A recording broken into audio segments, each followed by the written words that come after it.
When you use webinars to market to a very specific content niche, like early childhood education, what are the opportunities and what are the pitfalls? Well, greetings and welcome to Marketing Educational Content with Webinars. My name is Roger Courville, and welcome to another episode of Thought Leader Conversations, sponsored by the crew here at Virtual Venues, where you can instantly scale your virtual and hybrid event production team with this blue chip crew that'll come alongside you, help you achieve excellence and results by helping you focus on something other than the operations and tech. But we're not here to talk about virtual venues. We're here because we have today the privilege of having a chat with somebody who's an expert at the intersection of a really specific area of content and marketing, education content and webinar marketing. Fran Simon, M.Ed, Chief Engagement Officer of Engagement Strategies, LLC, works with companies and nonprofit organizations who happen to target the early childhood education industry. She handles like inbound marketing and business development and lead generation and content development, and produces this ongoing series of conference quality free webinars. That's kind of the center of the bullseye and why I'm excited to have a little chat with her.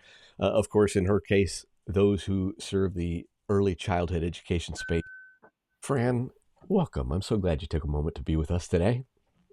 Thank you for having me. This is going to be fun. I think it will. I know that you know your stuff. And so before we get started, fill in some gaps for us. What else should we know about you? Well, what is there to know about me? Well, I'm supercharged by things. I like to make things happen. And so, first began in the marketing industry. I was enamored, and this was way back in the day. Okay. I mean, I'm Well, not. we've been connected for a long time, so yeah. Yes, yeah. What really got me was actually email marketing because it was so immediate. I mean, I would send out a massive email blast and immediately people were responding. And so that's one thing to know about me. I don't like to delay gratification. I like things to happen. So that's what's unusual about me. So probably not necessarily something that relates to our topic today, but it is an interesting fact about me. Perfect. No, it actually does, because I know you have a background in corporate marketing, which includes, I think, brilliantly just being specific about choosing the niche that you're going to focus on. And I imagine there's a backstory there. But I got to say this before we even get started, because I've known Fran for a long time. Uh, in an unsolicited way, Fran has this sense of humor and sent this picture. And I'm like, oh, that's perfect. We got to show that. That is too awesome. So if we're That's me audio, back it up. having trouble with, delaying gratification. It's right there, all about it. So, So so Fran, you've got a background in corporate marketing. So for this venture, early childhood webinars and its related activities, why did webinars become your primary go-to market tactic? because it's not easy. Nothing's easy or free. Let's just get that straight. But because it's a really wonderful way to use content to target the audience. So the topic is super important to really crafting that more intimate experience with customers.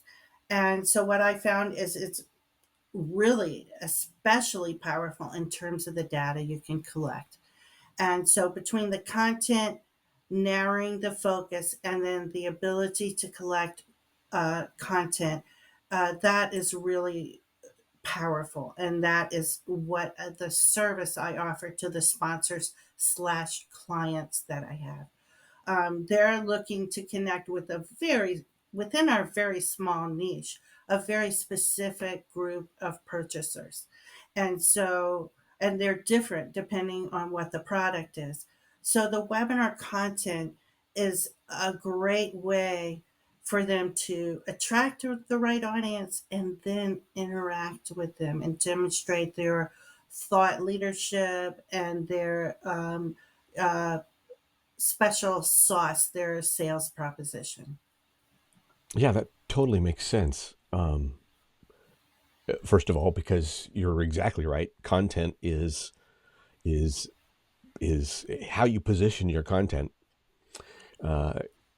will help you not only attract the right audience, but not attract those that might be a waste of your time to follow up with. But I love the fact that you just brought up data generation, Yeah. because I've been arguing for a long time that that we can get such a much richer data set out of a webinar than a white paper or something, because a webinar has a life cycle, right? Not just the registration data, but all of the data collected after, based on someone's participation, et cetera. Just curious, how do you use that data? Well, I share it with my sponsors, obviously, but I'm also building my company, my organization as well. So the data is great, obviously, for email growth. And one of the things that I find a lot of my clients and a lot of companies don't focus on email growth. That's counterintuitive to me, but email is, I don't care what anybody says, and even in the social era, what I've found is email works, and that just it does it works. um so, I think email growth is one way that we use the data for my company and for my clients. Some of our sponsors are people who still live in the catalog era because they're publishers and they send out catalogs to people. Not a bad strategy. Expensive, but not a bad strategy because catalogs live on people's desks and they leaf through them. And it's not a bad strategy, but you have to have a good, healthy list, address list, as well as a healthy email list. Key to both of these is earning that data. And so a lot of companies go out and buy lists. It's not going to be effective, first of all. Second of all, it's also going to get you white. It's going to get you blacklisted by the ISP. So you really want to make sure you're earning the data. So those are two of the ways that the data is being used. But it's also going into their CRMs. We have very specific data, not only on the actions people take during webinars, but we collect a lot of data over the course of time, and so they're able to use that information through their CRM for their sales pipeline, and their salespeople are acting on that data. They're calling exactly who they want to connect with. So those are some of the data uses. Yeah. So what other ways are we using? So we're connecting people we're connecting the data to their social media presences as well. So all of that is just really right for sales pipelines and nurturing the relationship with customers. I love the phrase that you just used about earning the data. Uh, So important. it, in one sense, we might even assume that people know what you mean by that. But let's, for a moment, not assume. What do Okay. you mean by earning their data?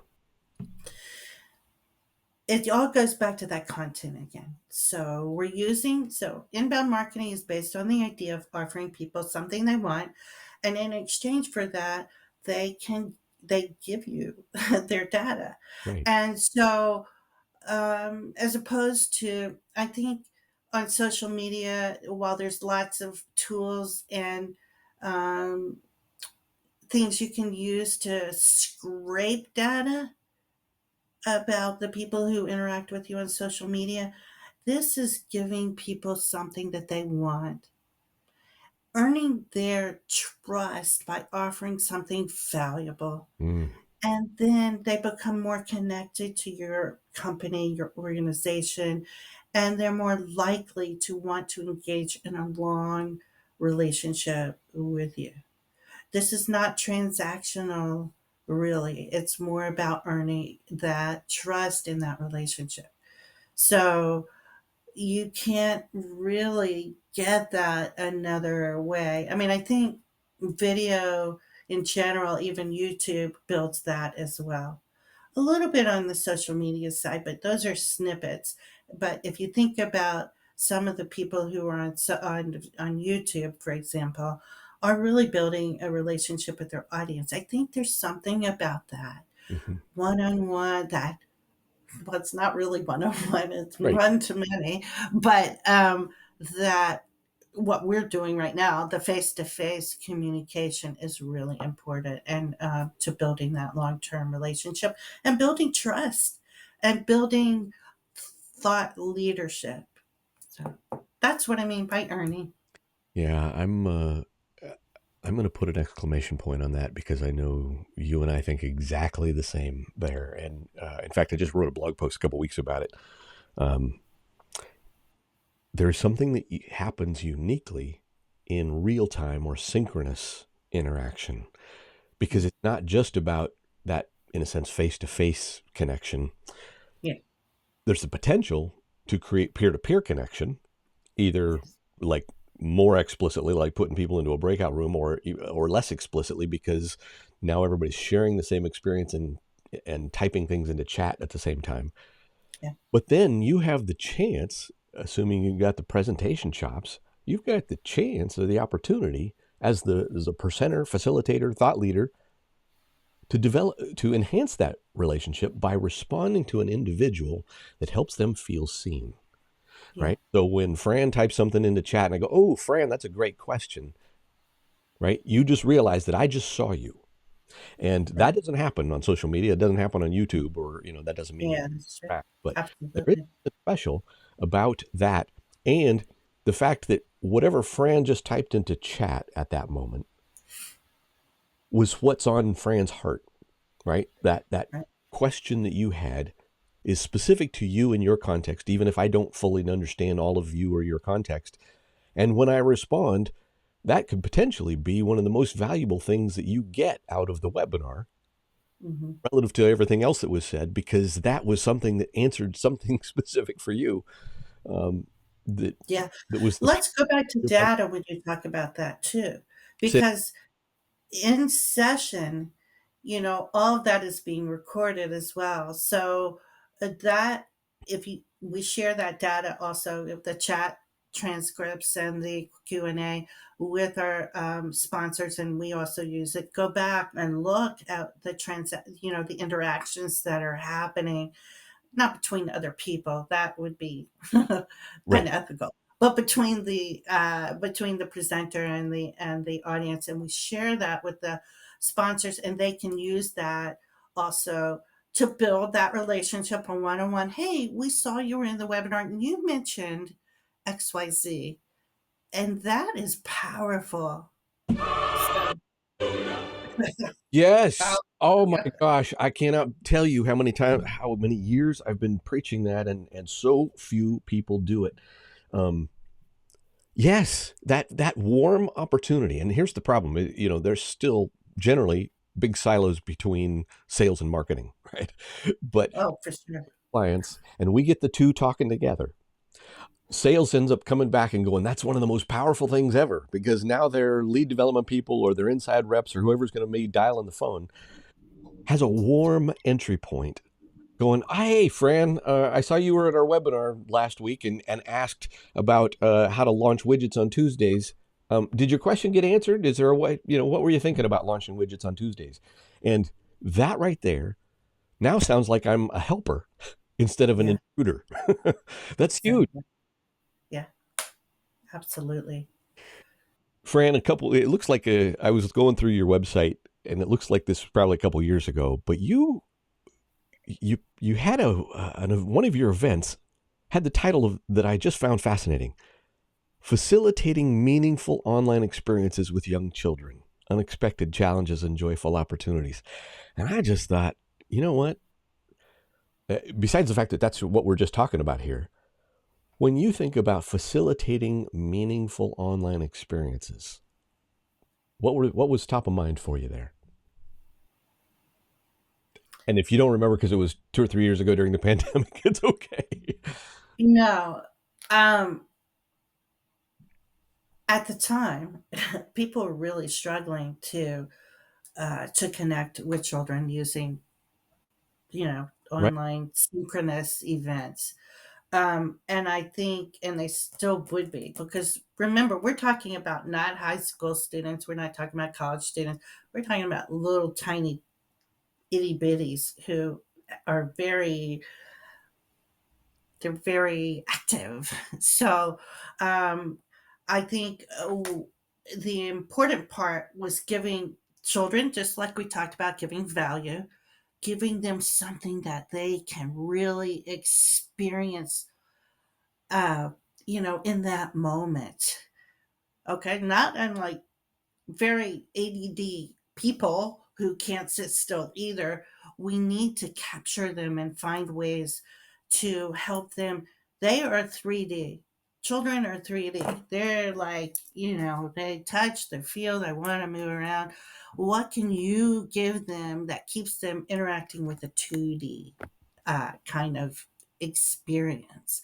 And so that's what the session was focusing on, not unlike what you should be doing with adults if you're really good. Rage A is lot of it has to do with tone of voice and variation and expression. And that's how you keep people. I know you, Roger, and you are the best at keeping people really engaged using just simple things like your voice, your expression. So that's where we were kind of headed in that session. Yeah, I'm just an old fart who resorts to party tricks now, You do. like this. That's what I was talking But, about, that dial-up modem. well, and I know because you and I've talked over the years, but yes, talking with instead of at is is a big deal. But thinking about the psychosocial experience that the person on the other side is having, right? If we Yes, want to talk about a common denominator between you helping little itty bitties, stay engaged relative to just sit still and watch a screen. Um, it's but the difference we can between do the same with adults. consumption. And I've facilitated events where we've done a virtual DJ. I've had people who did intermissions at like a whole day conference and would do an intermission with like a dance instructor and literally had her studio set up and she would tell people to stand up and move around and give them stretching exercises. And so there was a physicality to them even attending an online event. Exactly. That's what was going on during the pandemic with little itty bitties in front of computers. There were people all over dancing and singing in front of their actually, it was pretty much like TikTok for little tinies, and then theoretically you were watching the kids respond. Of course, they'd run across the room and you'd lose them on the screen, but still, that was the idea, is a physical experience for them during while they had the camera live. So Talk to me a little more about email marketing. Is there anything in particular that you've learned about your email marketing relative to webinars? oh my gosh, let me just tell you, we do all the channels. We do all the channels. We're omnipresent, okay? But the email marketing is what really gets people in. And the thing that surprises me, we do a lot of email that can be repetitive for the whole audience, but we segment the list so that we're not repeating the same people who've already opened. So there's a lot of segmentation there to make sure we're not repeating too much. But it does take many emails for people to always respond. But what I have found in general is that we're getting 40 to 60% more out of email than we are through social media. I mean, it just is, and and I'm talking about organic social media, not paid social media. Yeah, which Um, part of the problem, right? Because if I post something, only a tiny fraction of my 15,000 Twitter connections or I don't know, 4 or 5,000 LinkedIn connections actually see it unless right. I give them money. So Yeah, exactly. to support you. But even then, we're repeating our social media posts over and over and, take a post and put it on stories and, reels and the whole thing. And, you know, this is more organic. I earned that email address and I'm going to use it. And so, is there churn on our list? Sure, there's churn, but we're able to keep it. We're able to keep it the list at a really high level. We have over 185,000 subscribers on two different lists, and we're able to meter out the emails so we're not losing people at a higher rate than we're gaining them. Remember, we're gaining them all the time through our ongoing webinars, and we have usually between 8 and 2 webinars per month, depending on the month. So we're continuing to churn, but we're also keeping our email list really healthy. And that's the key is those the unsubscribes are keeping the list healthy. You don't want people who don't want your email, Right. right? So, um, I think the surprising thing people say email's dead, but it really is not. Now, granted, I'm selling free, okay, so you know, but we have constant stock that's coming in. It's Well, like fast fashion. yeah, no, no, don't apologize. I mean, for the selling free, the you have a business model, and somebody listening to this has a business model, and it's more true than not that people are offering content at no charge Yeah, because that is going to build their pipeline or or exactly. advance their pipeline or whatever. Yeah. um, and I think it's just I think it's interesting that um, that you do it for just as really specific niche, because I think that's what most people should do. And the temptation is always to spray and pray, right? Oh, I I got a mean, 5,000, so I'm going to send it to everybody because more is better, right? As opposed to going what you just talked about, which is almost like sub niching within your own niche, going, okay, based on, I presume, content frequency, whether they did or didn't respond in some other way. I'm now, um, I'm only going to send to some subset of my total subscriber list. Um, and I, yeah, I do a certain amount of spray and pray. That is true. I do a certain amount of that, limited amount of that, and then segment along the way. So there's nothing wrong with wanting to broadcast and use the word broadly, broadcast, um, and also wanting to be very specific. So I think it's a lot of companies forget that you can't be everything to everybody, and really that if you can be very, very, very good at what that one thing or that three things that you do, you're going to be better off connecting with the very specific people who need that very specific thing than you are trying to be everything to everybody else, because you can't do everything. You just can't. I'd love to tell you that you can be, perfect at everything, but I don't think I've ever seen a company that does. So, right? yeah. If someone who was just getting into webinar marketing came to you, what questions would you tell them they should ask? That's a lot of those. So we could take apart the webinar service providers and put that on one side, and then we'd have the logistical side of things.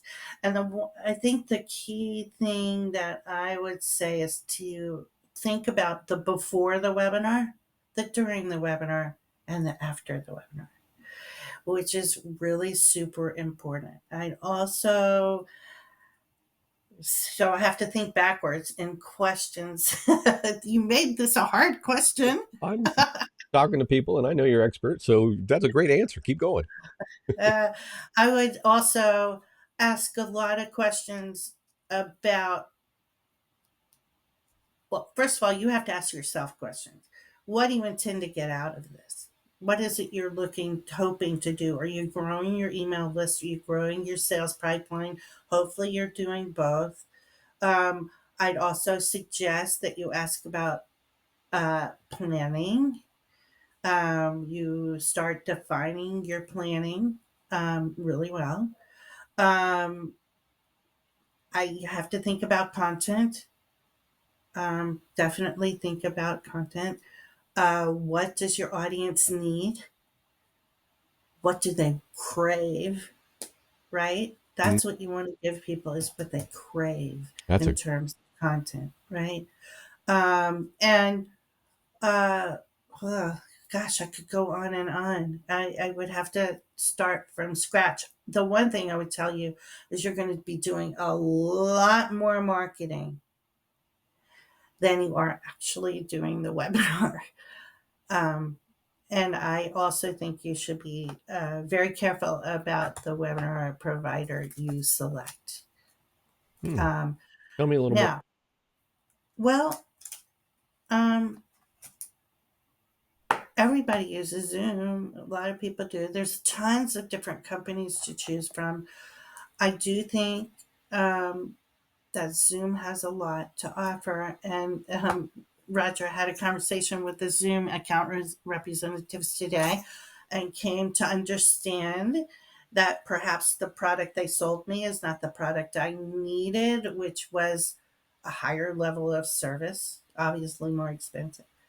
Um, it's a wonderful platform. It's very innovative. I have a lot of positive things to say about Zoom. The one thing that I will say about Zoom is if you don't know what you're doing, it is hard to find answers and get service and to get, you can't, it's very difficult to get. There's so much to know about Zoom, no matter what level you're using. I mean, meetings is pretty intuitive, but once you get into, a lot of people think, oh, Zoom is easy, no problem, I got this. Yep. But when you get into the webinar world, there's a lot of choices you need to make at Zoom, and there's a lot to know. It's very deep and rich, and finding those answers can be frustrating, but the functionality is there. Um, at different levels of service. Depends on if you are a deep data person. I think there are probably better choices unless you're going to go for the super deluxe package at Zoom. Then you can have all the analytics you want. But it's Yeah. complicated. But Well, there's a lot it's you need to be able. The thing is, Zoom doesn't have a consultative sales process. They just sell you their product. They don't ask you questions about your business. And I think you have to be very clear about what you're trying to achieve with webinars in order to make the best selection of the service provider you choose. yeah. This will sound self-serving, but it's not. That's part of why at virtual venues we host multiple platforms. Yes. And two, why we in the pro services, we don't do marketing like you do. We just do the production.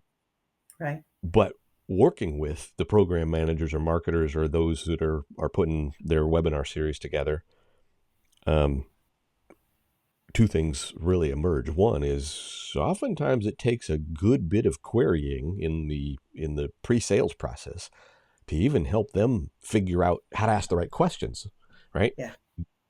It's very frequent that people don't even realize what's potentially available. And then the devil's in the, Yes.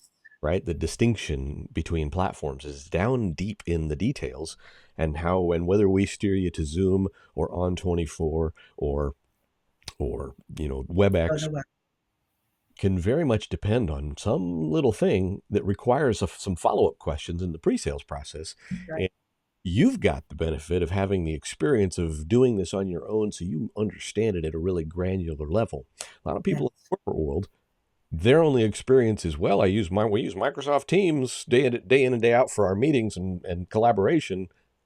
But when it comes to my webinar program, I haven't thought through, necessarily what happens. And I love how you began to answer that question by talking about the before, the during, and the after, because those each have their own distinctions that are really important to consider, right? Whether it's Yeah. things get handled on the front end, the what you can or cannot do on a registration page, or Yeah. right at the beginning. But it's crazy how many of them suck on the back end with regard to data, or how Yeah. you can continue to market, the content you've created or whatever. So Yeah. I mean, when you say granular, it's micro granular, actually. And you don't know what you don't know until you are doing it. And then you're like, oops, how do I do this? And does it do this? Can you do this? And then you find out if you can or you can't. And then you're like, shoot, this isn't right. right. This isn't right. Well, So, I mean, some of it is trial and error. think about the process of trying to get to know not just one, but a half a dozen platforms at Yeah. that level, so that you can Yeah. make the right choice. I mean, you could spend a lot of time in cycles trying to figure that out. And that's not a sales pitch for us. It's just the reality of the fact that, um, you know, you, Fran, live in a different place than we do at virtual venues. And we both live in a different place than, say, somebody that's working at a Fortune 500 bank. Yeah. And Uh, that's okay. That's not a right or a wrong. what's interesting is quite a bit of what we do here in my organization is enterprise level, but we're tiny. We're two people, Yeah. and we have Well, tiny revenues. But the way we serve the end user, the people who come to our webinars, is really enterprise level, and the volume that we do and the volume of our sessions have up to 10,000 registrants. That's really enterprise level, and yet that isn't financially where we are. And it isn't, I don't even have more than, I have one license, as opposed to, a big Fortune 500 company that will have thousands of licenses. So it's very complex in that regard. But I will say, if you're just starting out with webinars, it exceeds any other inbound content marketing strategy you could ever use. I'm telling you, this is the jam. So, definitely. most people in our world are not just starting webinars, right? People don't really understand, usually don't understand the value of outsourcing production until Yeah. they've done it. They start to realize, oh, it takes a lot of dang work to produce, 90 webinars a year or whatever. And then that's Yeah. when they realize they can outsource to us. So let's speak to that advanced person. What's something that because I know you got a deep bench in your head. You you've been doing that. You're legitimately deep in this. Expert to expert. What do you tell somebody who's in the marketing department, but maybe they're not doing webinars. They're doing a lot of webinars, but it's not their primary focus because they're a corporate marketer and they got to do other things too. Yeah. What's That's a challenge. Well, I would say you probably need to work with virtual ventures. um, no, I'm just kidding. not rehearse, Um, friends? what'd you say? I said not rehearse that. You did not. This was spontaneous. Um, I think don't underestimate. Don't think, oh, webinars, no big deal. I know how to do that. Fine. I've got this. Um, I think you need to definitely have someone on your team work with you to first set up your registration, set up the logistics of the session itself, and then practice. You're going to think I'm crazy. It's no big deal. No, it's a big deal. And you need to think about how to prepare your audience. I mean, yes, they know how to use Zoom. Okay, they know they've been there, they've done that before, but you have to have some little housekeeping things going on in your session. You must set the stage for the people who are with you to know what to expect. For example, yes, this is recorded. Yes, you will receive a copy of the recording. Yes, or no, you will not. Right? Um, there are a lot of little details you need to prepare the audience for. So before the webinar, you want to be practicing. Before you first start out, you need to know what the pitfalls are. You might even want to have a soft launch and have some family members join you and practice with them, because the unanticipated is the audience. Like, what's going to happen with the audience? What could possibly go wrong? Lots of things can go wrong. Make sure your computer is plugged in. Yes, don't go on battery power. I could keep going on and on about that. So those are some things I hope marketing people will take away. Have a plan for afterwards. How are you going to collect your data? What are you going to do with the data once you have it? um, what is that process actually going to look like? And what does it look like for the attendees and the absentees who didn't join? How are they going to interact with you as well? So, those are some of the things I would think about if you're a marketing person, you have lots of responsibilities. Plan to uh, plan to promote your webinars in all the channels, but plan your emails very carefully, and prepare to do the same, promote the same webinars multiple times on your email for sure. You will find that it will continue to grow over time. I have an 8-week minimum for our webinars. We have to have 8 weeks to promote it effectively, and that will address your attendance issues for sure. If you're charging for your webinars, you can anticipate way fewer people to come. So it depends on the purpose. If it's professional development and that's a revenue stream for you, by all means, charge whatever the industry can handle. But if you're planning this for inbound marketing purposes, free's the way to go. Do not charge people. Crazy. Don't charge. Okay. That's it. So, Fran, you do a lot of webinars, and my curiosity is, how do you prepare presenters? uh, so we do provide them with a very like a 2-page outline of what to expect before, during, and after the webinar, and the segments that happen. So that's in writing. But we also do a pre webinar onboarding kind of thing experience. We call it a webinar overview or a technology check.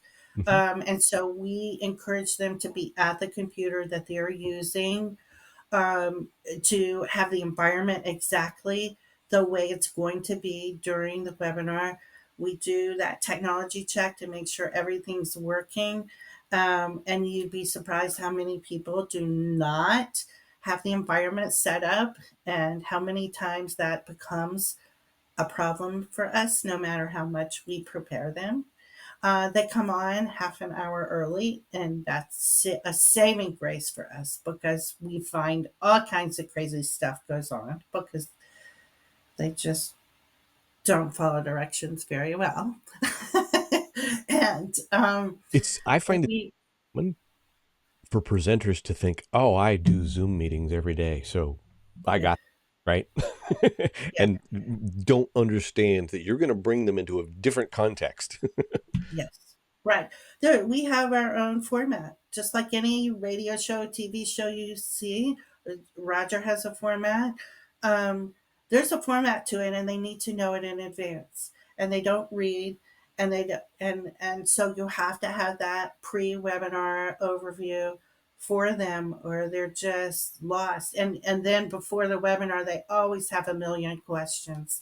They always want to try something. They always say, "Oh, by the way, I have a video," which is in Zoom not a problem. In GoToWebinar, it's an issue. So you need to know what product you're using and what you can possibly. They need to know what product you're using so that they can be prepared for all contingencies. So definitely, preparation is no joke. Fran, are there any questions I should have asked you that I haven't asked you? Huh. I don't know. Gosh, Roger, you might want to know the name of my firstborn child or so. I don't know. I think Of we course. covered it. His name is Ben, and he's in only. But anyway, that's a different story. Um, no, I feel like I may have made people more confused than they need to be. So if they want to contact me, I'd be happy to talk them through. Of course, virtual ventures, that's what they're in the business of doing. So they can do it better than me. Well, no, we do different things. And besides, actually, I've had multiples of these conversations with competitors because we're confident that we're the right people for some clients, and we're actually really confident enough to tell people that they're not the right client for us. Yeah, yeah, We've got a really experienced crew, but you serve a totally different market. yeah. How do people get in touch with you? Um, I think the best way, the way that I will see your really it will come to my desk is if you use Fran.Simon at engagestrat.com. That's the best way. But I'm on LinkedIn and I am open to connections. Please find me and I would love to connect with you. And I'm on LinkedIn almost as often as I am on my webinar service provider. I am on LinkedIn heavily. I'm in Roger's group as well on Facebook. So definitely be in touch. Fran, thank you so much for Thank you. a whole ton of your wisdom, and I really, really, really appreciate that. Um, that said, we are certainly here at Virtual Venues just tickled that you join us every once in a while. Of course, you can continue to find Fran LinkedIn, earlychildhoodwebinars.com, and a number of different places.